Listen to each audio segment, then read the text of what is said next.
반갑습니다. 오늘 5월 21일 우리 나라에서 부부의 날로 지키는 날입니다. 둘이 하나가 되는 5월 21일. 근데 사실은 이제 5월 21일이 오늘 아니라 하더라도 전국적으로 5월 셋째 주는 대부분 부부주일로 지키거든요. 근데 이제 1부부터 3부까지 행복한 부부가 되는 길, 이 말씀을 나눴는데 4부에는 좀 안 어울리는 것 같아요. 그래서 마음에 좀 부담은 좀 되는데, 그래도 또 우리 젊은이들에게 좀 적용이 될 수 있도록 말씀을 한번 좀 나눠보도록 하겠습니다. 이 스콧 스탠리라고 하는 분이 쓴 책 중에 Lasting Promise라는 책이 있습니다. 이 책에는 결혼 생활의 실제적인 지침이 많이 소개되고 있는 겁니다. 실제적으로 어떻게 하면 행복한 결혼을 할 수 있을까, 생활할 수 있을까, 뭐 이런 얘기예요. 그 책에 보면 행복한 결혼 생활을 준비하려면, 또 결혼 생활을 하려면, 또 행복한 결혼을 하려면, 행복한 부부가 되려면 두 가지 끈을 붙잡아야 된다고 합니다. 실제적인 두 가지 끈이 있는데, 하나는 속박의 끈이다. 속박하다 할 때 속박의 끈이고, 하나는 헌신의 끈입니다. 이 두 끈이 행복한 부부나 행복한 가정을 건축하려면 두 가지 끈이 필요하다는 거예요. 속박의 끈은 뭐냐면 애부의 힘입니다. 예컨대 이제 결혼할 사람이 있다, 또 신랑 신부가 있다, 부부가 있다 그러면 외부에서 가해지는 힘이 있는데 이것이 속박입니다. 헌신은 내부의 힘입니다. 내부로부터 흘러나오는 힘이에요. 예를 들어 이런 겁니다. 대한민국의 결혼제도, 가정제도, 이런 것들은 여러분들이 원하든 원치 않든 정해져 있는 거거든요. 정해져 있는 거니까 사회적 틀 속에서 그 틀을 또 사용하게 되는 거죠. 여러분, 우리가 믿음의 사람이잖아요. 믿음의 사람이면 하나님이 결혼이란 뭐다? 결혼은 하나님이 짝 주신 배필을 만나서 하나님이 기뻐하시는 가정을 이루는 것이다. 이렇게 이제 정해져 있잖아요, 이게. 그리고 하나님이 우리에게 주신 여러 본능적 욕구가 있잖아요. 식욕, 건데 뭐 거의 명예욕이라든지 권력욕이라든지 성욕이라든지 하나님이 건강한 모든 사람들에게 주신 욕구란 말이에요. 이런 욕구를 마음껏 표출하고 사용할 수 있는 범위, 하나의 카테고리가 있는데 그 카테고리가 정해져 있지 않습니까? 그렇죠? 예컨대 우리가 식욕이 있다 하더라도 모든 걸 다 먹을 수 있는 건 아니에요. 하나님은 하나님의 백성들이 하나님의 백성답게 자기 몸을 관리하도록 먹을 수 있는 게 허용될 수 있는 게 있고 안 되는 게 있어요. 우리가 먹을수록 우리의 몸을 죽인다면 이건 주님 허락한 게 아닙니다. 허용된 게 아니에요. 하나님이 허용하신 우리의 식욕을 마음껏 분출할 수 있는 범위는 먹을수록 우리의 몸을 건강하게 하고 생명을 생명답게 하고 그리고 건강하게 하나님을 섬길 수 있도록 우리 몸을 만들어가는 음식이라면 어때요? 마음껏 식욕을 분출해가지고 먹을 수 있는 거죠. 그래서 카테고리가 있대요, 카테고리가. 그 다음에 예를 들어서 뭐 명예욕, 권력욕이라 하더라도 우리가 많은 사람을 부유하게 하고 많은 사람을 행복하게 하는 범위 내에서 우리에게 권력이 필요한 거지, 나의 권력욕을 충분히 채우기 위해서 누군가를 죽이면서 권력을 추구한다면 이거 하나님이 허용한 권력이 아닙니다. 아무리 권력과 명예욕이 있다 하더라도 카테고리가 있다. 당신의 명예욕을 충분히 달성한다 하더라도 수많은 사람들이 이로 인해서 유익해야지, 누군가가 철저하게 희생되는 쪽에서 당신의 명예욕이 충족된다면 이거는 범위를 벗어난 거라 이거죠. 마찬가지로 성욕, 건강한 남성과 여성에게는 성적인 충족, 성적인 욕구를 충족하려고 하는 그런 욕망이 다 있다 이거죠. 그런데 실질적인 성관계를 통해서 성적인 욕구를 충족하고자 할 때 나는 나는 남성이요 여성이니까 이 남자 저 남자랑 마음껏 내 성적인 욕구를 충족할 수 있다. 이거 하나님 허용한 게 아니에요. 카테고리가 있습니다. 성적인 욕구를 마음으로 그리고 승화시키는 과정 속에 당신의 성적인 욕구를 마음껏 죽일 수 있는, 표출할 수 있는 카테고리는 성경은 설정해 놨어요. 1대1이에요. 결혼을 통해서 당신의 아내와 남편이 될 사람, 부부가 됐을 때 마음껏 그 성적인 욕구를 표출하고 그리고 채우고 그런 가운데 즐거움을 누릴 수 있게 하신 거죠. 근데 그 범위를 벗어나면 어떻습니까? 범위를 벗어나면 그건 방종이 되는 것입니다. 권력욕의 범위를, 카테고리를 벗어나면 그것은 독재가 되는 것입니다. 식욕의 그 기본적인 건강과 생명을 살리는 쪽의 카테고리를 벗어나면 그것은 자기를 죽이는 행위가 되는 거예요. 그렇기 때문에 하나님은 항상 이 영역을 설정해 놨습니다. 우리가 흔히 이 카테고리를 만들어서 그 카테고리 범위 안에 있을 때 모든 것이 가능하고 모든 것이 즐거우며 모든 것이 좋게 만들어 놨습니다. 그래서 여러분, 하나님은 종과 종을 나누고 종을 유지하게 하셨습니다. 왜냐하면 그래야 그 종이 아름답고 그 종으로 인해서 모두가 아름다워질 수 있는 거예요. 무조건 섞이는 게 좋은 게 아닙니다. 그렇죠? 그래서 이것은 내가 원하는 대로 설정된 게 아닙니다. 나는 식욕이 있으니까 내 마음대로 이렇게 설정할 거야. 그건 안 돼요. 왜냐하면 자기가 먹고 싶다고 해서 먹고 자기 죽으면 안 돼요. 내 생명이니까 내가 마음대로 할 수 있어. 자살 안 돼요. 그것은 하나님이 설정해 놓은 카테고리를 벗어난 겁니다. 그렇죠? 그래서 여러분이 원하든 원치 않든 때로는 사회적 규범으로, 때로는 법률적 규범, 기준으로, 때로는 우리가 믿음의 대상이요 우리를 온전히 하시는 하나님의 말씀의 능력으로 이렇게 딱 기준이 설정되어 있다는 거예요. 그래서 내가 원하는 것과 상관없이 이렇게 절대적으로 영역이 설정되어 있는 이 상태를 가리켜서 우리는 속박, 우리가 흔히 붙잡아야 될 줄이다. 속박이라는 말 자체가 좋은 건 아니잖아요. 그렇죠? 그럼에도 불구하고 그것이 우리를 행복하게 하는 것입니다. 그것을 놔버리면 흔히 얘기하면 안우미가 돼요. 한마디로 뭡니까? 카오스 상태가 되는 거예요. 그러면은 무질서 속에서 정말 행복을 누리는 줄 알았지만 결국 어떻게 됩니까? 내 영혼도 병들고 내 인생도 별들게 되는 거죠. 행복이라는 게 무너지게 되는 거죠. 해피니스라는 자체가 본래 아무 룰이 없는 것처럼 보여도 진정한 해피니스는 룰이 있습니다. 카테고리 안에 있을 때 당신도 행복하고 나도 행복할 수 있는 거예요.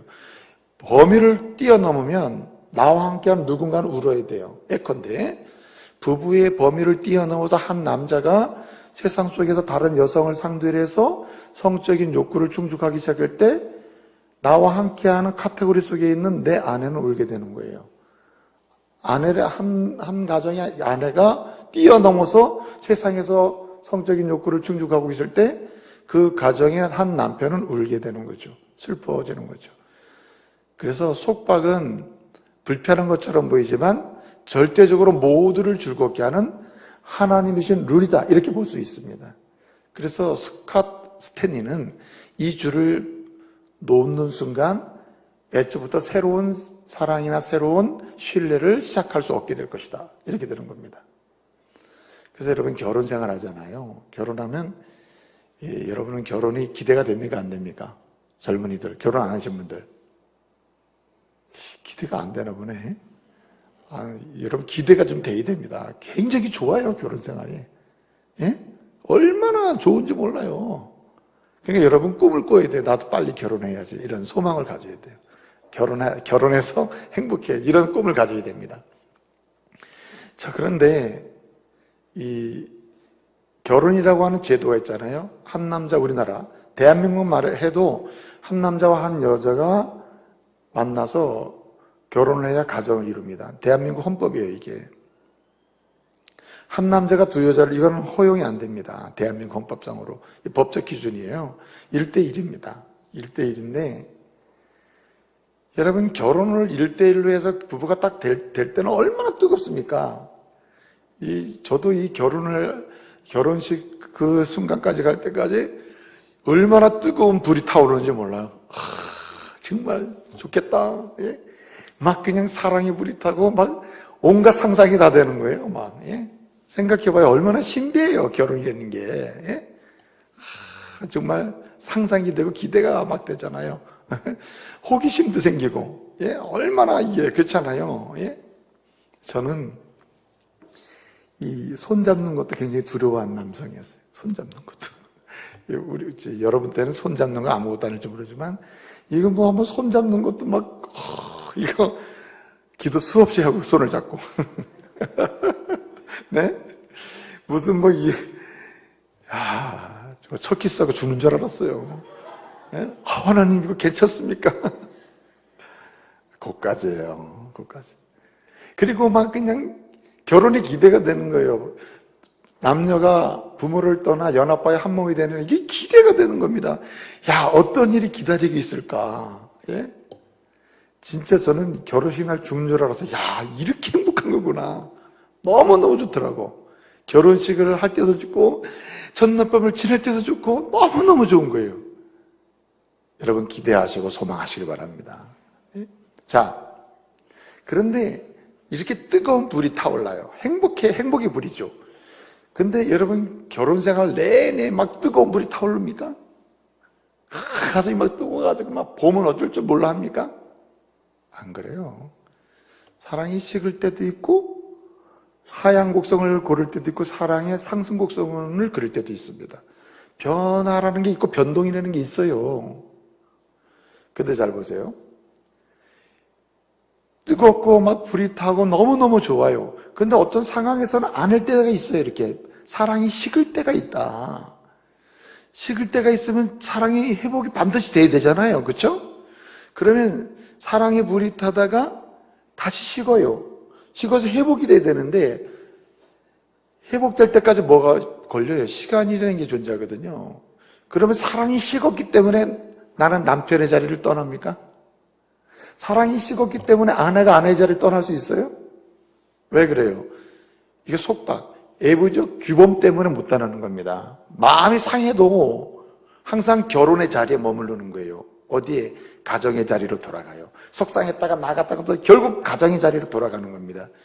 그 자리에 있는 한 반드시 무슨 역사가 일어나냐면 다시 회복되는 역사가 있는 거예요. 사랑이 식었다, 불탔다, 식었다 하지만 하나의 속박의 끈이라는 사회적 규범이라는 하나님의 말씀의 규준이라고 하는 이 규준 속에 있으면 여러분 끝나진 않아요. 항상 다시 회복이 돼요. 이게 하나님의 약속입니다. 그러니까 만약에 식었다고 해서 나 이제 못 살겠어 하고 나가면은 회복될 기회가 있을까요? 없죠. 그렇기 때문에 속박의 끈이라는 게 절대로 필요하다는 거예요. 최소한 결혼 생활이 유효하게 유지되는 데 있어서 속박의 끈은 절대로 필요하다는 겁니다. 이게 스탠리의 이야기예요. 근데 또 한 가지 끈이 있습니다. 이 끈 가지고는 더 나은 행복한 부부가 될 수 없고 행복한 가정을 꿈꿀 수가 없다는 거예요. 속박의 굴레 안에서 모독이 가능할까? 안 된다는 거예요. 그러면 외부적 힘에 의해서 유지되는 속박의 끈, 그래서 때로는 식었다가 회복될 수도 있는 가능성이 있는 유지되게 하는 끈, 그거 가지고는 안 돼요. 그러면 외부적 힘 말고 내부에서 흘러나오는 힘이 유지돼야 한다는 겁니다. 이것을 가리켜서 뭐라고 그러냐면 헌신의 끈이라고 그래요. 헌신의 끈. 하나님이 내게 아내로 주셨고 남편으로 주셨다. 남편과 아내로서 때로는 식을 때도 있고 탈 때도 있고 뜨거울 때도 있고 식을 때도 있고 좋을 때도 있고 약간 부족할 때도 있지만 여전히 처음부터 끝까지 헌신의 끈을 가지고 있으면 열려 있는 겁니다. 하나님이 내게 남편으로 주셨고 내게 아내로 주셨기 때문에 내가 지금 식은 상태라더라도 이건 내 감정의 문제지 실제로 하나님이 내게 주신 사랑과 내게 주신 남편과 아내로서 우리의 사랑은 여전히 살아있다. 이렇게 믿음 속에서 계속 신뢰하고 투자하는 겁니다. 내가 지금 식었지만 난 당신을 정말 사랑하고 당신을 위해서 당신과 내가 하나됨을 위해서 오늘도 나는 당신을 위해서 할 일을 한다. 그리고 당신을 위해서 내가 바라보는 마음을 여전히 유지한다. 그리고 당신을 위해서 기도하고 시간을 드린다. 이런 겁니다. 이건 헌신에 속해요. 그래서 사랑이 만들어지는 것입니다. 여러분, 피가이로라고 하는 사람, 제가 이제 결혼식 때 종종 소개하는데, 피가이로라고 하는 사람이 이런 얘기 했습니다. 결혼은 뭐냐? 결혼은 만들어진 파이를 뜯어먹기 시작하는 게 아니다. 여러분, 결혼을 하잖아요? 야, 행복이라는 파이가 딱 있어가지고 그거 나눠 먹기 시작하는 게 행복이냐? 그게 아니에요. 피가이로는 말합니다. 결혼이란 뭐냐? 행복이라고 하는 파이를 뭐 하면서 메이킹, 만들면서 동시에 뭐 합니까? 먹는 거예요. 그러니까 만들어 놓은 파이, 그거를 뜯어먹기 시작하는 게 아닙니다. 그렇기 때문에 그런 관점에서는 항상 문제가 되는 거예요. 그래서 헌신이란 만드는 겁니다. 하나님이 주신 사랑을 만들어가는 거예요. 찾아내는 거예요. 발굴하는 겁니다. 그래서 이건 하나의 만드는 것과 같죠? 그 다음에 어떻게 나누는 거, 쉐어링을 하는 거예요. 나누는 거죠. 그래서 스캇 스탠리는 말하는 겁니다. 행복한 결혼생활, 행복한 부부생활을 위해서는 하나님의 말씀에 의한 속박, 규범의 끈도 붙잡고 동시에 하나님이 우리에게 허락한 아내와 남편을 인정하면서 동시에 그를 향해 가져야 될 내 마음을 계속해서 쏟아라. 투자해라는 거예요, 투자. 그럴 때 그 헌신의 줄을 유지하는 한 속박의 줄과 헌신의 줄이 계속 상승작용을 타면서 어떻게 됩니까? 계속해서 더 나은 행복을 노래하는 그런 가정이나 그런 가정을 건축할 수도 있고 부부로 나아갈 수가 있다는 거예요. 오늘 본문은 이것을 이렇게 설명합니다. 아내는 남편에 대하여 의무를 다하고 아내는 남편에 대해서 의무를 다하라고 말씀해요. 여기 의무라고 하는 말은 오페일레라는 말인데, 본래 의무라는 말이 아니라 이 오페일레라는 말은 왜 의무로 번역되냐면 채무라는 뜻입니다. 채무. 빚을 질 때 있잖아요. 빚. 나 누구에게 빚졌다 할 때 그 빚이라는 말이 오페일레라는 말입니다. 그리고 여기 채무를 다하라, 여기 의무를 다하라 할 때 그 다라고 하는 말은 아포디돔이라는 말인데, 이 말은 한마디로 힘쓰라는 말이에요. 갚으라는 말이에요. 이 말은 책임을 지라는 말입니다. 그러니까 채무를 힘써 갚으라는 뜻이에요. 아니, 그러면 부부가 무슨 서로 빚졌습니까? 빚 안 졌죠. 그런데 채무를 갚으라는 차원에서 의무를 다하라고 얘기해요. 여기 속박의 끈이나 헌신의 끈을 붙들고 사는 것을, 이걸 성경적으로 말하면은 의무를 다하는 것이에요. 의무를 다하는 거. 근데 의무를 다하는 원래 원문의 뜻이 뭐냐면 채무를 갚는다는 뜻입니다. 자, 이렇게 한번 풀어볼게요. 여러분, 하나님이 아담을 만드셨습니다. 그리고 아담을 만드시고 홀로 있는 것 좋지 못하니 하고 하와를 만드십니다. 하와를 어떻게 만드셨죠?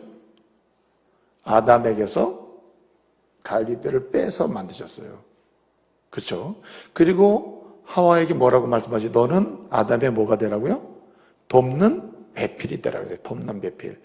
이 돕는 배필이라는 말은 에제르라고 하는 말이거든요. 에제르. 본래 이 에제르라고 하는 말이 하나님이 우리의 에제르가 되시고 하나님은 또한 우리에게 에제르가 되라고 말씀하십니다. 특이한 용어예요, 이게. 그런데 오늘 하와를 만드시고 아담에게 에제르가 되라고 말해요. 돕는 배필이 되라고 얘기합니다. 여러분, 이 프라모델이라는 말 들어봤어요? 프라모델이라는 말인데 이건 뭐냐면 이 미완성 제품을 가리킵니다. 여러분이 인터넷으로 예컨대 책장을 샀다, 구매했다. 그럼 책장이 완성된 책장이 옵니까? 책상을 구매했다. 그럼 책상이 딱 틀이 짜져가지고 그냥 딱 집에 갖다 줍니까? 그렇지 않죠? 여러분은 분명히 책장을 샀는데 어떻게 옵니까? 그냥 판대기로 오잖아요. 판대기로. 그러니까 포장이 딱 돼서 오잖아요. 그러면 여러분은 그걸 보고 이거 무슨 책상이야 이게? 이건 책상 아니잖아. 그리고 돌려보냅니까? 어리석은 사람이죠. 나는 책장을 샀는데 그 사람은 책장을 완성된 책장이 아니라 미완성, 다 판으로 나눠가지고 이게 파티션하게 해가지고 부분으로 만들어가지고 포장을 해서 거기 설명서를 붙여가지고 조립 설명서, 완성품 설명서를 딱 넣어가지고 보내준단 말이에요. 그렇죠?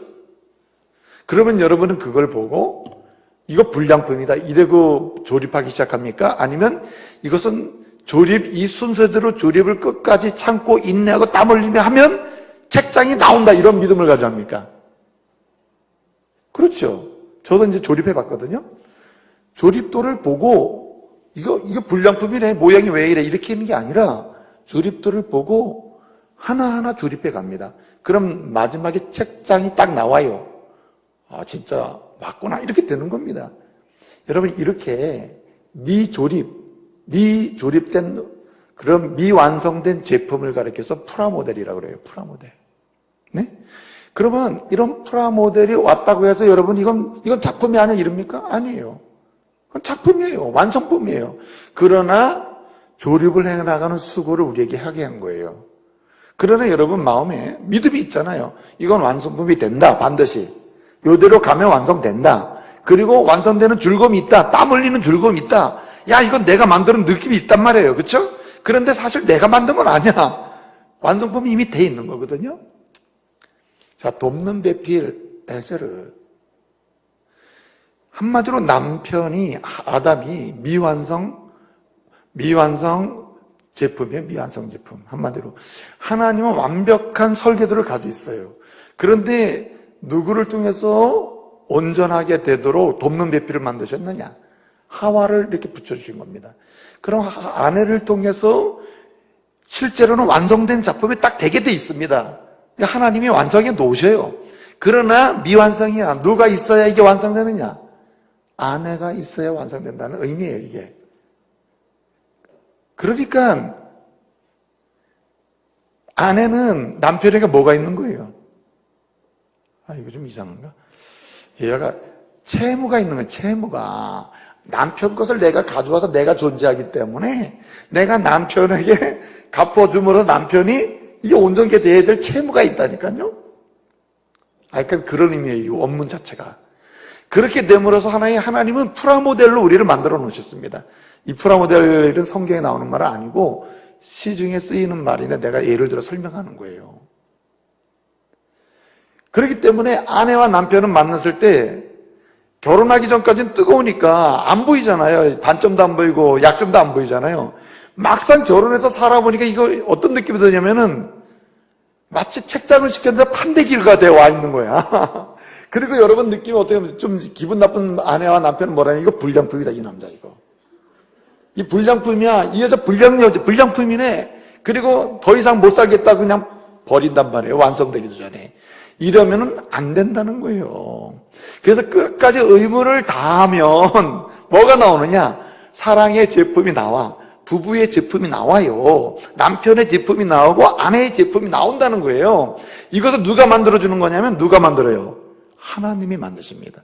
단지 우리는 뭐만 하면 되냐면 하나님이 말씀하신 설계도가 있거든요. 조립도가 있거든요. 그 조립도를 가리켜 다른 말로 하면 오늘 본문에 의무를 다하는 거예요. 의무를 순서를 따라서 다 하기 시작하면은 하나님이 내게 주신 남편이 만들어줄 줄 믿으시기 바랍니다. 이거 아멘이 없네. 남편이 없으니까. 하여튼 그런 남편이 여러분 만날 줄로 믿습니다. 그런 아내를 만날 날이 온다. 그러니까 앞으로도 여러분이 결혼하잖아요. 야, 이거 살아보니까 속았네. 이러면 안 됩니다. 이거 애초부터 불량품이네. 이게 아니에요.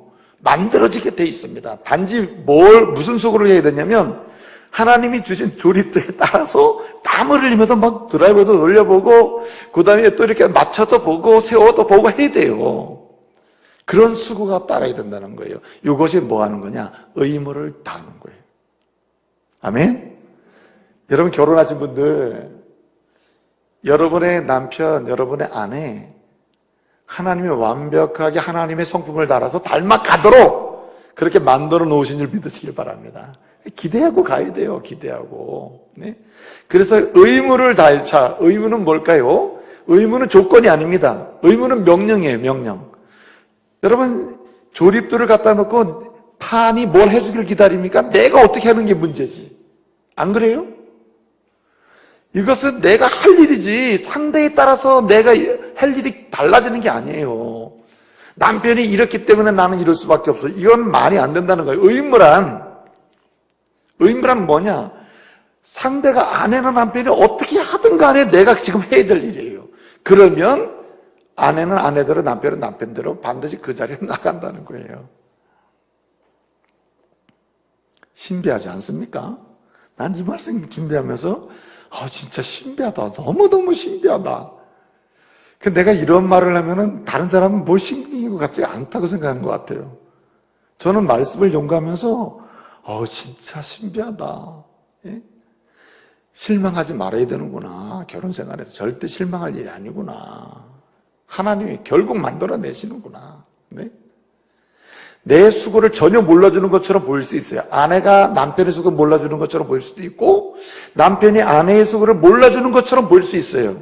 그러나 결국은 역시 하나님이 우리를 이렇게 만들어내시는구나 인정하는 날이 옵니다. 예? 그러면 행복한 부부가 되기 위해서 조립도 첫 번째 해야 될 조립의 순서는 뭘까? 첫 번째 해야 될 의무는 뭘까? 가장 쉬운 겁니다. 사랑하는 겁니다. 사랑하는 거. 사랑하시길 바랍니다. 원래 결혼도 사랑해야 하는 거고 행복한 결혼 생활을 위하여 부부가 건강한 부부가 되기 위해서는 일단 사랑의 의무를 다해야 됩니다. 사랑의 의무. 근데 여러분 이 사랑의 의무는 마찬가지로 제가 말씀드립니다. 내 감정에 기초한 게 아니라고 그랬어요. 내 감정에 기초해서 나오는 사랑이 아닙니다. 이건 주님의 명령이에요. 상대방에 대한 내 마음이 어떠하냐에 따라서 조립이 시작되는 게 아니고 사랑의 조립이 시작되는 게 아니라 이건 명령이라니까요. 그냥 당신에게 주신 아내를 사랑해야 하는 겁니다. 아내와 남편이 나에 대해서 어떻게 해주냐에 따라 내 사랑이 시작되는 감정적 사랑이 아니라 주님이 조건 없이 나를 사랑하신 것처럼 주님의 계획대로 그래서 오늘 여기까지 오게 하신 것처럼 우리도 그렇게 아내와 남편을 사랑해야 한다는 거예요. 제가 27에 결혼했거든요. 좀 일찍 간 편이죠. 27에 했는데 27에 결혼해서 결혼 1년 차 정도 지금 생각해 보면 어떻게 우리 아내가 나를 참아줬는 진짜 기적과 같아요. 어떻게 내 얘기를 다 들어줬는지 기적과 같다니까요. 지금 같다면 다 떠났을 것 같다는 생각이 많이 들어요. 근데 자, 보세요. 제가 지금 55세입니다. 결혼 생활을 오래 했잖아요. 그러면 27에서 55세까지 오는 동안에 좀 사랑이 달라졌을까요? 여러분 좀 웃는데? 나도 굉장히 좋아졌어요. 내가 봐도. 내가 좋아졌다고. 그러면 상대방과 나의 사이에 서로 조건이 맞춰서 해줬기 때문에 그래요? 아닙니다. 그렇게 돼서 되는 게 아니에요. 하나님의 은혜입니다. 하나님의 은혜. 하나님의 계획이 있어요. 그래서 남편이나 아내가 인내하면서 사랑의 수고를 하면 만들어져요. 난 그런 면에서 아내에게 고마움을 표현한 거죠. 하나님의 뜻을 따라 움직인 아내가 고맙다 이 말이죠. 우리는 그런 관점에서 사랑의 수고를 다해야 돼요. 이건 의무에 속합니다. 자, 그러면 이런 사랑에 내 감정이 기초한 게 아니라 하나님의 명령에 대한 순종으로서 여러분 로마서 5장 8절 말씀 제가 좋아하거든요. 우리가 아직 죄인되었을 때, 우리가 아직 원수되었을 때 우리 하나님은 우리를 향한 자기 사랑을 우리 주 예수 그리스도를 십자가에 죽게 하심으로 우리를 향한 자기 사랑을 뭐 했다 그랬어요? 확증하셨다 그랬어요. 확증했다. 우리의 조건을 따지면 절대 십자가에 예수 그리스도의 죽음을 허락할 수가 없어요. 우리 조건 안 봅니다. 우리 그 상태를 그냥 수용하면서 사랑해 주시는 거죠. 주님의 뭐에 따라서? 계획에 따라서 딱 해주셨습니다. 그래서 오늘 여기까지 온 거예요, 우리가. 그래서 이 조건 없는 사랑의 수고를 다해야 된다. 한마디로 사랑하는 것이 우리의 첫 번째 의무인데, 조립 순서인데, 그럴 때 항상 두 가지가 따라가요. 결혼 생활에서 두 가지가 사랑의 조립 순서에 따라가요. 이 두 가지를 놓치면 안 됩니다. 첫째는 식탁교제입니다. 식탁교제. 여러분 결혼하면은 결혼하면 우리를 뭐라고 부르는 식구라고 불러요. 식구라고 부릅니다. 여러분, 결혼한 부부가 항상 같이 해야 될 게 뭐냐면 식탁교제예요. 식탁교제. 같이 밥을 먹고 마시는 거예요. 먹고 마시는 겁니다. 먹고 마시는 거. 신구약 성경을 보게 되면 하나님의 은혜로 하나님의 백성된 자들이 궁극적으로 새하늘 새 땅에 들어가는 은혜를 입게 됩니다. 이게 최종적인 하나님의 축복이거든요. 그 최종적 축복에 들어가게 되면 그 상태를 뭐라고 부르냐면 천국잔치가 열린다고 그래요. 천국잔치. 그래서 주님은 신랑 대신 예수님이 오시는데 미련한 5차례 지혜로운 5차례 하면서 이미 잔치 자리에 들어갔다 못 들어갔다 이런 얘기를 해요. 그래서 먹고 마신다 이렇게 얘기합니다. 그래서 부부가 식탁교제를 신실하게 살려가는 것은 사랑을 만들어내는 하나의 프로세스, 과정이기도 하고 사랑을 승화시키는 또 다른 과정이 되기도 합니다. 그래서 부부는 행복한 부부가 되고 행복한 가정을 건축하려면 항상 최소한 식탁교제를 살려야 됩니다. 요즘에요, 이 결혼한 부부들이 남성들이 아침 식사 못하고 출근하는 사람이 의외로 많답니다. 밥을 안 해준대요, 여자들이. 이 아내들이 밥을 안 해준답니다. 그 밥을 안 해주는 이유가 여러 가지가 있습니다만은, 하여튼, 밥을 안 해주니까, 그러니까 남성이 일어나가지고 밥 달라고 그러면 이거는 오늘로 끝나자는 얘기라는 거예요.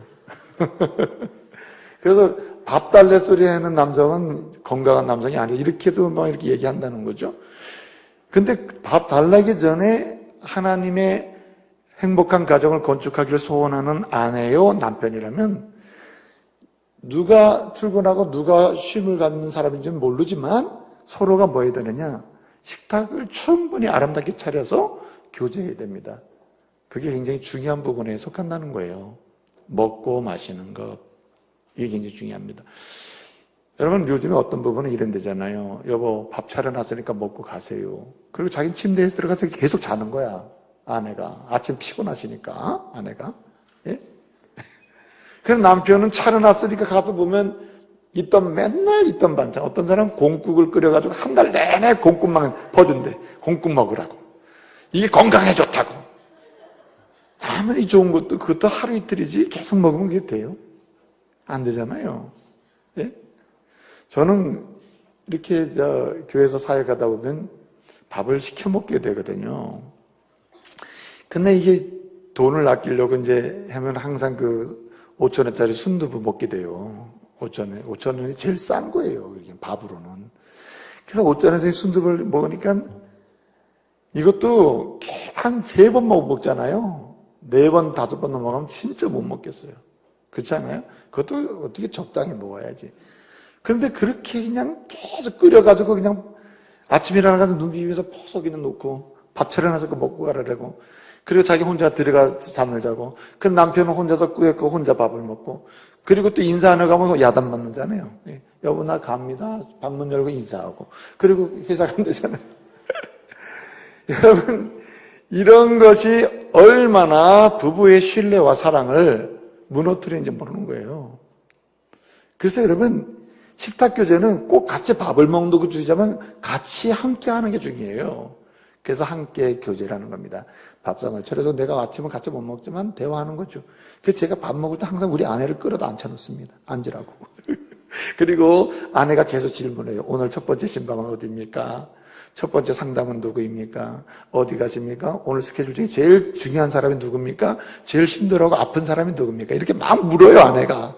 그러면 먹으면서 얘기도 하고 대답하고, 오늘 당신 몇 시에 신방은 나와야 됩니다. 언제 우리는 같이 가야 됩니다. 얘기하고, 우리가 이렇게 하는 게 참 행복합니다. 참 감사할 뿐이다. 이런 얘기도 하고, 그리고 나서 밥 다 먹고 먼저 나갈게요. 바로 나오세요. 하든지 이러면서 인사하고 나가야 되는 거 아니야 이거지. 예? 저는 혼자 차려놓고 먹으라 안 먹고 나와버려 그냥. 그런 밥은 나 못 먹겠어. 앉아 있든지 같이 있든지 그래야 되는 거예요. 여러분, 이건 것이 여러 상황에 따라서 때로는 한 번에 일주 중에 좀 몇 번 될 수도 있고, 또 아침 못 먹고 저녁 식탁 교제가 될 수도 있고, 여러 유혹이 될 수 있는데요. 아내가 남편을 사랑함으로 우리 남편이 좋아하는 음식을 준비하는 그 과정 자체가 하나님의 사랑을 싣는 거예요. 하나님의 은혜를 나누는 겁니다, 이게. 그렇지 않습니까? 먹는 문제는 결혼 안 했기 때문에 이 정도만 하겠어요. 근데 두 번째 있어요. 사랑을 다하는 수고. 이게 첫 번째 임무인데, 사랑으로 조립하는 거거든요. 두 번째가 성적 결합이에요. 결혼 생활을 딱 하면 부부 생활을 해야 됩니다. 부부 생활. 하나님이 주신 카테고리가 뭐냐면 부부입니다. 성적인 욕구를 마음껏 즐기면서 서로 위로하고 사랑을 나눌 수 있는 그 카테고리가 부부예요. 여러분, 젊은이들은 이 부부 카테고리를 넘어서면 안 돼요. 어떤 사람들은 요즘 시대가 어느 시대인데 그런 얘기합니까? 안 돼요. 여러분 생각에는 하나님은 뭐 그렇게 했다고 해가지고 벌 준 사람도 없고 벌 받은 사람도 없고 이렇게 여러 가지 막 얘기를 합니다. 근데 여러분, 틀림없이 차이는 있습니다. 반드시 차이가 있어요. 여러분, 사람은 심은 대로 거두는 겁니다. 여러분, 우리가 혼전에 또는 결혼할 사람이 아님에도 불구하고 온갖 성적인 결합을 즐기고 성관계를 즐기고 있다고 해서 마음껏 숨어서 한다 하더라도 그것이 당신의 앞으로의 결혼 생활에 어떤 영향을 미칠지는 당신이 경험하게 되는 거예요. 여러분, 잔치는 잔치입니다. 여러분, 숨어서 하는 게 잔치예요? 그 잔치 아니잖아요? 그래서 진정으로 잔치됨을 이용하여 아껴야 돼요. 자기를 아껴야 돼요. 자기를 순결하게 가꾸고 깨끗하게 가꾸고 보석같이 가꿔야 돼요. 보석은 굉장히 가꿀수록 아름다워지는 것입니다.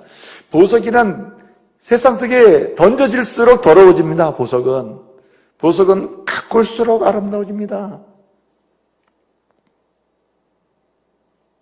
그래서 저는 계속 우리 딸들에게 얘기해요.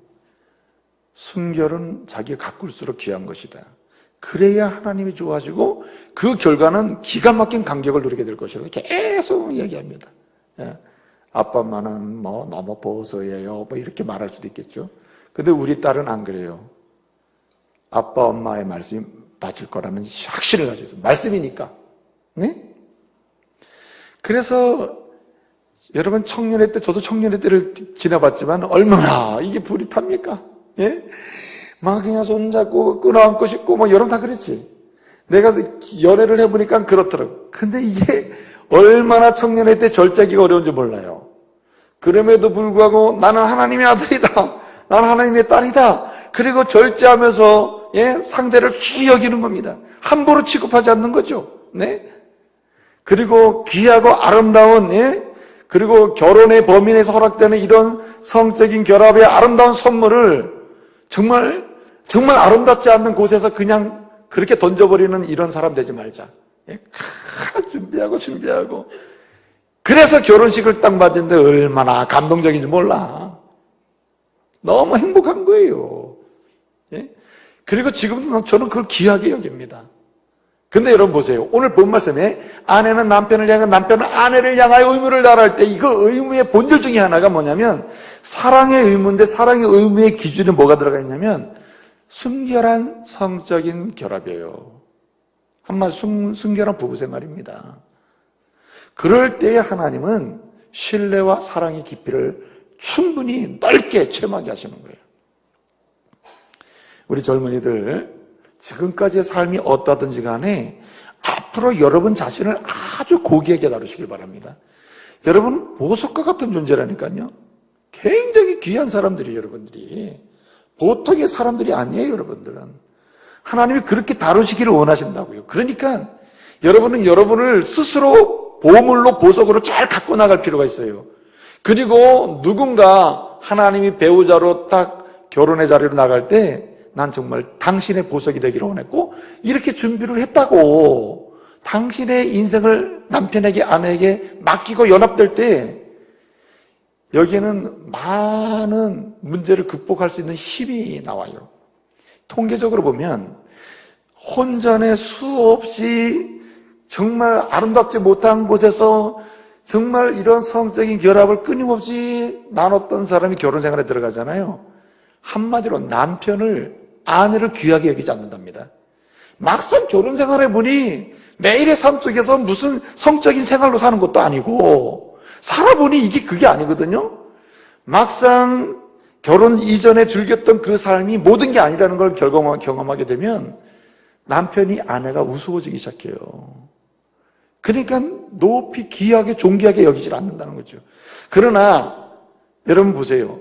젊은이로서 하나님의 청년으로서 귀하게 자기를 여겨서 결혼의 자리로 나가게 되면요, 여러분 그 자체로 눈물 나요. 그 자체로 귀해요. 감동이 생겨요. 이런 은혜가 있기를 말씀으로 축복합니다. 오늘까지는 어떻게 지냈는지 여러분 따지지 말자는 거예요. 오늘 이후로 우리는 어떻게 할 것이냐. 오늘 이후로 이 말씀을 듣고도 나는 행복한 부부나 행복한 가정을 건축하기 위해서 나는 신경 쓰지 않겠다 막 살 것이냐. 그러면 안 돼요. 하나님은 심은 대로 반드시 거두게 하십니다. 그 복을 누리시길 바랍니다. 네? 그래서 여러분, 어떤 사람이 이렇게 얘기해요. 부부 생활 하시는데. 그럼 지금 현재가 원수인데 어떻게 식탁 교제를 하고 어떻게 사랑한다고 그렇게 할 수 있냐고. 이거는 아무리 원수 같은 아내나 남편이라 하더라도 어떻게 합니까? 이거는 감정의 기초에서 나오는 게 아니라니까요. 조립도는 하나님의 명령에 따라 가는 거기 때문에 힘써서 내 마음은 연약하고 마음에 정말 들지 않아도 주님 아내로 주셨으니까 남편을 주셨으니까 힘을 다해 사랑하겠습니다. 사랑을 하면은 놀라운 것은 그런 사랑의 과정 속에 사랑의 불이 타올라요. 실제 그렇더라고. 나도 해보니까. 예? 식탁 교제도 그렇고 다 진짜 그래요. 맨날 온전할 수는 없잖아요, 사람이. 그렇죠? 어떤 부부가요, 믿음이 참 좋은 부부인데 집에서는 원수로 사는 거라 교회에서는 믿음이 좋게 보이는데 그냥 매일 싸우는 거예요. 아내가 원수고 남편이 원수인 거예요. 어느 날 이 아내는 저녁 예배 안 나오고 남편이 저녁 예배 왔습니다. 그날따라 그냥 그 목사님이 주시는 말씀에 은혜를 받은 겁니다. 그 말씀이 사랑하라예요. 사랑하라.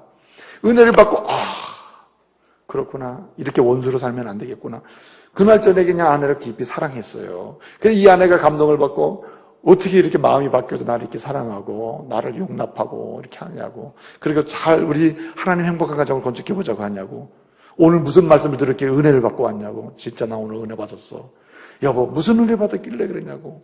말씀해 주제는 딱 하나야. 복잡하지가 않아. 뭐냐고. 원수까지 사랑하라 그랬어. 원수까지.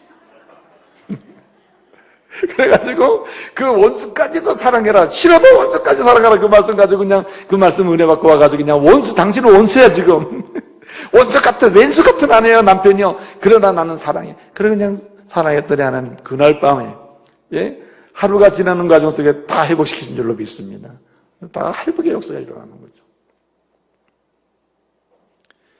여러분 이 호반이라고 하는 박사님이 계시는데 이분이 연구한 겁니다. 이분이 이제 뭘 연구했냐면 부부들이 스킨십을 진정으로 스킨십을 하는 부부들에게서 어떤 변화가 일어나는가.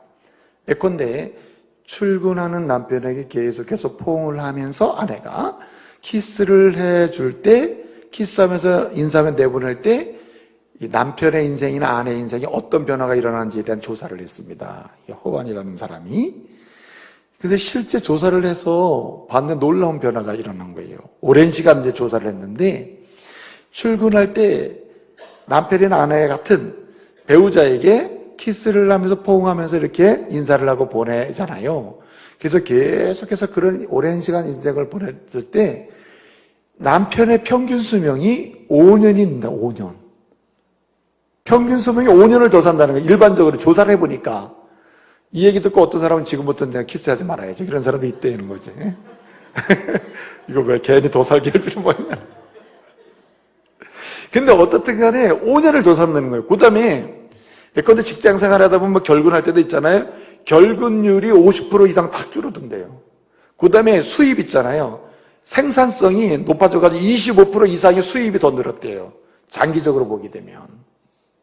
그 말은 실제로 아내가 남편이 서로 사랑하면서 스킨십을 하면서 키스를 했을 때 그것이 주는 영향이 그만큼 크다는 얘기예요.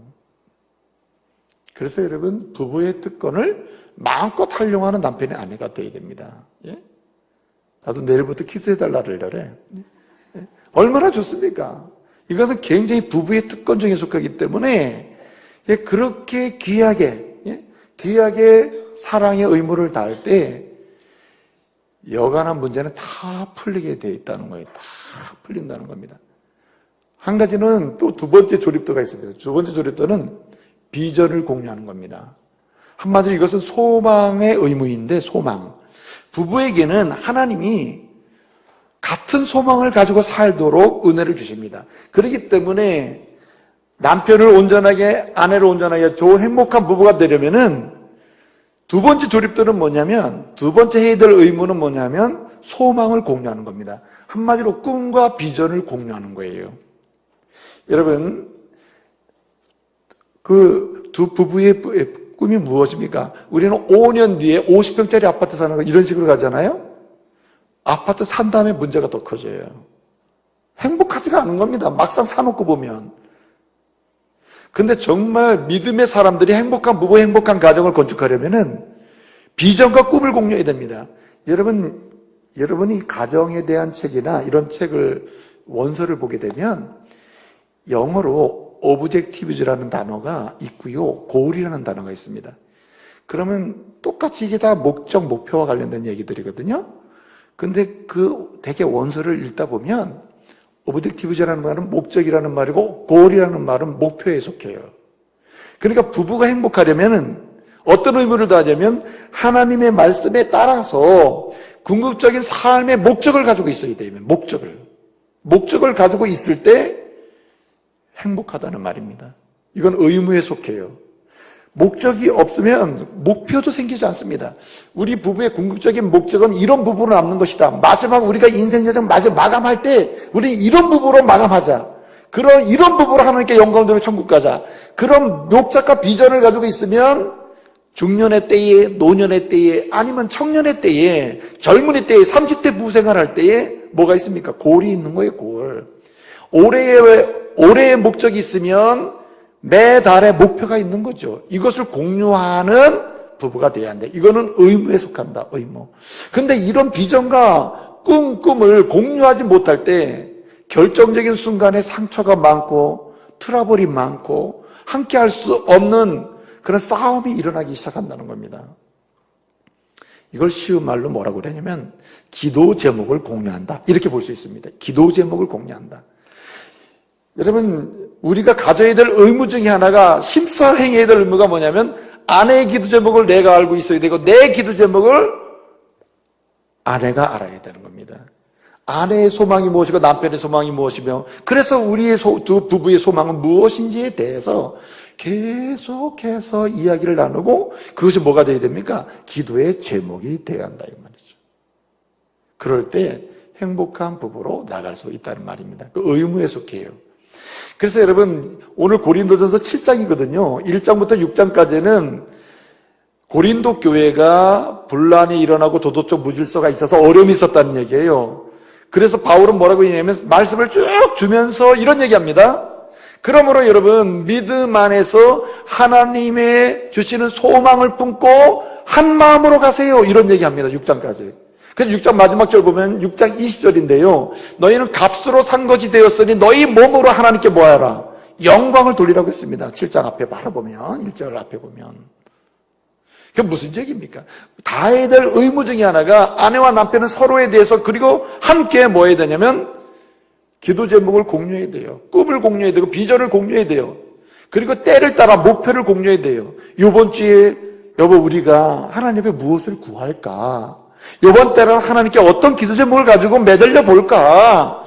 이번 주에는 우리가 정말 간절히 간구해야 될 기도 제목이 무엇이며 하나님을 기쁘시게 하기 위해 우리가 할 일이 무엇일까? 그걸 나누는 거예요. 그것을 같이 그걸 나갈 때 행복한 부부로 나갈 수가 있다는 말입니다. 이 부분은 굉장히 중요한 부분에 속해요. 여러분, 이 부부싸움을 안 하는 부부가 있을까요? 없습니다. 부부싸움 안 하는 부부는 별종입니다. 별종. 세상에 존재할 수 없는 부부예요. 여러분, 부부싸움은 너무나 자연스러운 겁니다. 왜냐? 서로 다른 언어, 서로 다른 문화, 서로 다른 성장 배경 속에서 만난 사람들이 어떻게 정서적, 언어적, 문화적 충돌이 없겠어요? 그게 부부싸움이 되는 건데. 그렇잖아요? 그 싸움이 있는데 잘 들어보세요. 부부싸움에 은혜가 있습니다. 부부싸움에 은혜가 있다고요. 팀 앤 조이라고 하는 사람이 공저로 쓴 책인데 그 책 제목이 뭐냐면 한마디로 얘기해서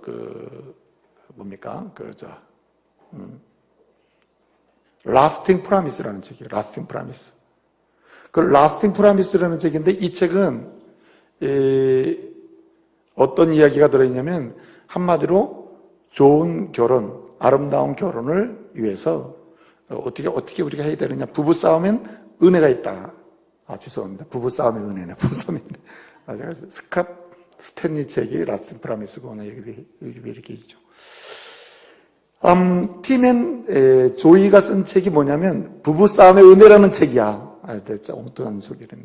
부부싸움의 은혜라는 책인데요. 부부싸움이 두 가지의 목적이 있다는 거예요.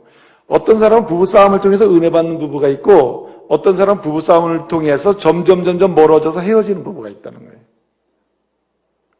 여러분 일반적으로 부부들이 부부싸움 후에 보기도 싫고 며칠 동안 말하기 싫고 하는 경우는 부부싸움의 목적이 여기 있기 때문이에요. 뭐냐면 증명하는 겁니다.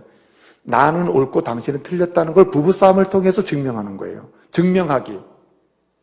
그 다음에 확보하기 있어요. 확보는 주도권을 남편이 가져가기 전에 내가 가져와야지 하면서 싸우는 겁니다. 확보하는 데 있어요. 확보하는 데. 그런 경우에는 부부싸움을 통해서 점점 멀어집니다. 그 다음에 먼저 번에 상대방이 나를 공격한 거에 대해서 보복하기의 차원이 또 뭐가 있냐 부부싸움이 있습니다. 지난번에 당신이 나한테 그랬지. 그래 이번에 맛 좀 봐라. 이런 식으로 가는 거죠. 근데 이런 부부싸움은 생산적이지 못한 거죠. 근데 팀 앤 조이가 쓴 책에서 부부싸움의 은혜는 어떤 것이냐 이런 겁니다. 부부싸움을 할수록 부부싸움을 하잖아요. 부부싸움의 목적이 뚜렷해 세 가지입니다. 첫째, 더 알 수 있다. 부부싸움을 하고 나면 당신이 이런 면이 있고 당신이 이런 면이 있군요. 아는 방법. 두 번째는 친밀해져요. 친밀해집니다. 여러분 친구들은 싸우면서 키 크고 싸우면서 친구 된다는 말이 있잖아요. 아이들이. 실제로 부부싸움이 정상적으로 진행되면 친밀해집니다. 세 번째는 부부싸움이 정상적으로 진행되면 부부 사이에 있는 영적인 찌꺼기가 청소됩니다. 여러분 영적 싸움을 한번 보세요. 영적 싸움에서 우리가 승리하잖아요. 우리 안에 제약된 습성들이 떠나가는 은혜를 잊게 돼요. 그 싸움에 승리할 때 오는 결과입니다. 마찬가지로 부부싸움에서 온전한 부부싸움이 일어나면 부부 사이에 불필요한 그런 감정의 찌꺼기들, 쓰레기들을 치울 수 있는 기회가 돼요. 그런데 그러면 누가 이렇게 은혜 받는 부부싸움을 할 수 있느냐? 이게 이제 중요한 거예요.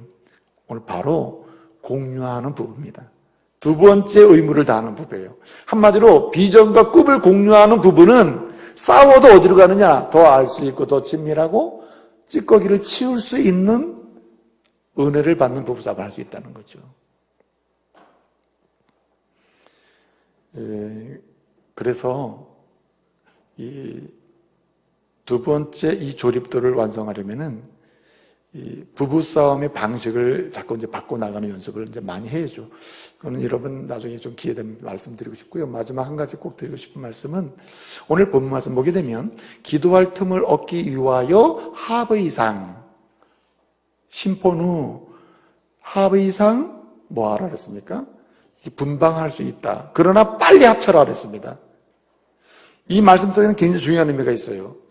부부가 서로가 풀 수 있는 문제가 있다 없다? 있다는 뜻입니다. 아무리 부부가 잘해보려고 해도 안 되는 게 있어요. 안 되는 게 있기 때문에 부부는 세 번째 의무를 반드시 다해야 됩니다. 어떤 의무냐? 믿음의 의무를 다해야 됩니다. 믿음의 의무. 아내도 믿음의 자리에 나가야 되고 남편도 믿음의 자리에 나가야 돼요. 아무리 집에서 싸움이 있다 하더라도 예배 자리에 꼭 나와야 돼요. 기도의 자리에 나가야 돼요.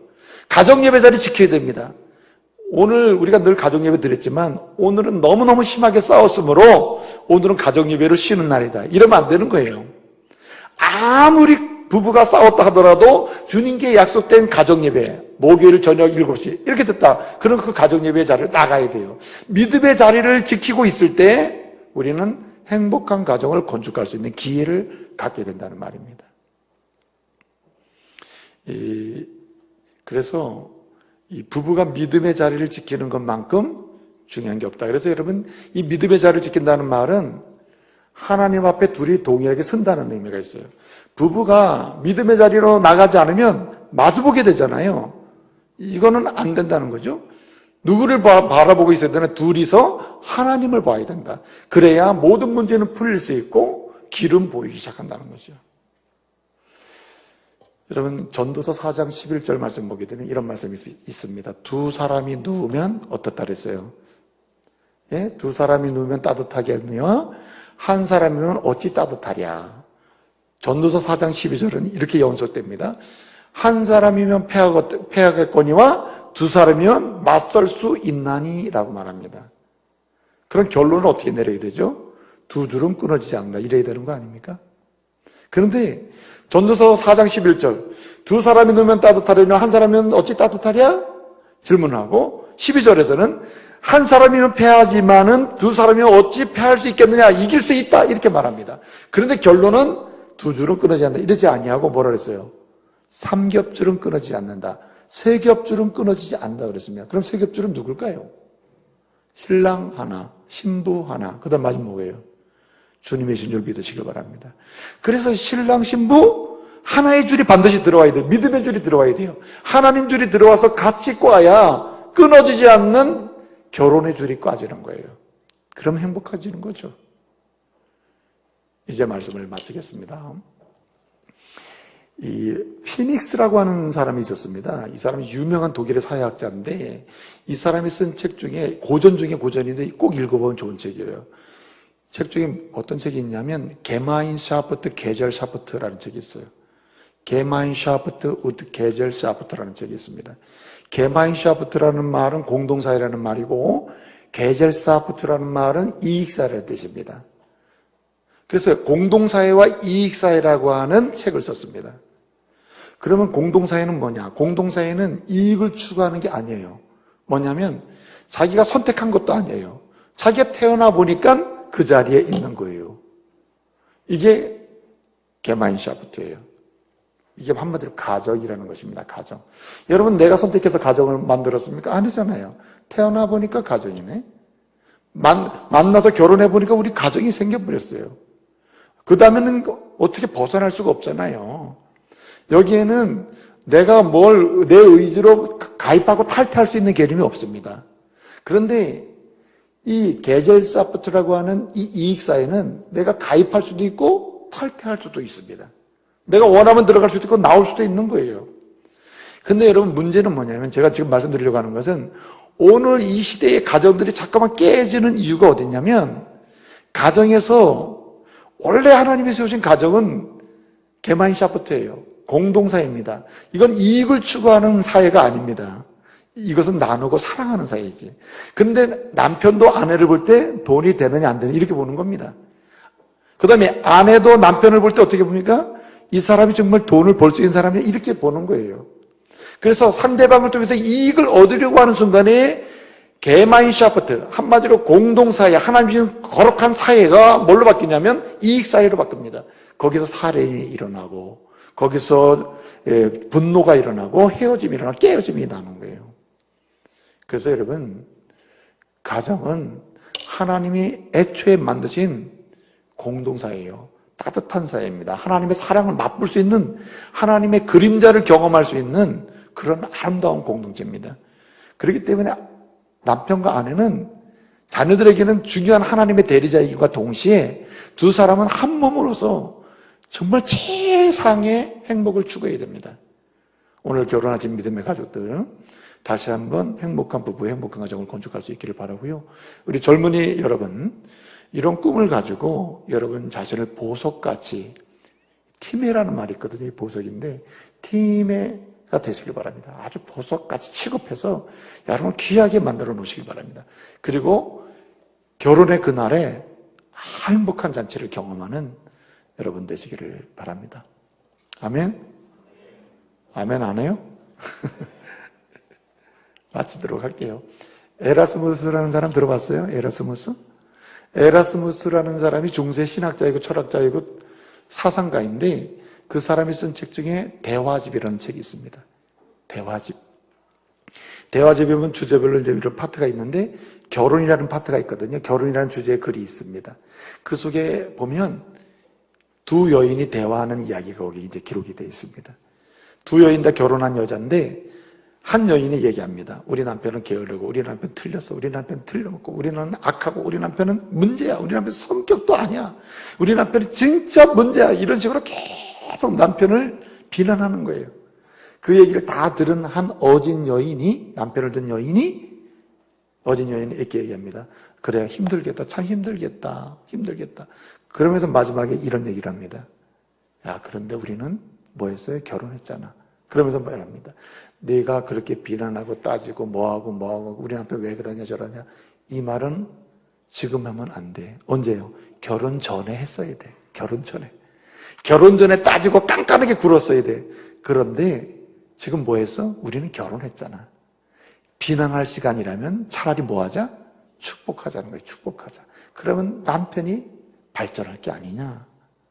여러분 결혼하신 분들 비난할 시간이 있으면 축복하시기를 바랍니다. 그리고 앞으로 축복하는 사람으로 가정을 세우기를 소망하면 하나님께서 아주 아름다운 하나님 행복한 가정을 세워주실 줄로 믿습니다.